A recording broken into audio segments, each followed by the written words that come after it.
Bino birowoozo by'oli eyagenda n'atadda.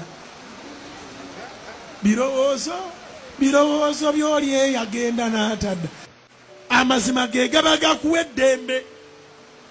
Nyina gwe njogera naye nga buli kyokola tekikyatambula. Olowooza kuyakukyawa ate ye takulowoozaako. Wangi? Wali okirowoozezaako nti akukyaye ye aba akuwonye. Kati eri agenda maaso na birala. Kati gwe n'obeera eno nga buli kyokola tekigenda. Olowooza ku ye. Ebyo birowoozo byoye yagenda n'atadda.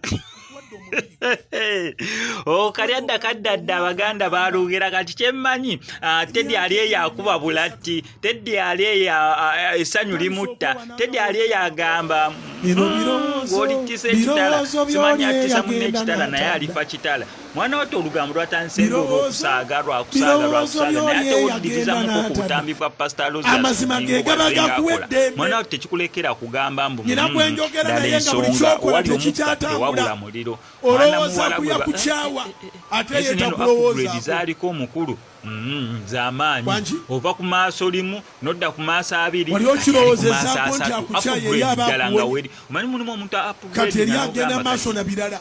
yabadde avuga ki? Kati gwe n'obeera eno nga buli kyokola tekigenda. Olowooza ku ye.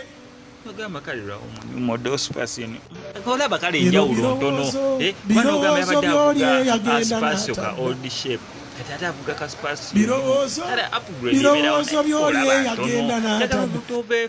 Amazima ge gaba gakuwa eddembe. Impreza ove ku Raum oguleyo Subaru ove ku Subaru oguleyo kawo Land Cruiser abantu bakufiidinge ove mu Nuwa oguleyo Formatic omuntu afiidinge embuddala omusajja akoze upgrade yes waliwo upgrade avudde mweri aguze Formatic kati awo akkiriza gyendaga gy'alaga. waliwo akola upgrade n'otagiraba naye Alozias Bujinga upgrade yo weeri Teri kintu kiringa kuba na mukazi nga musika omuguwa.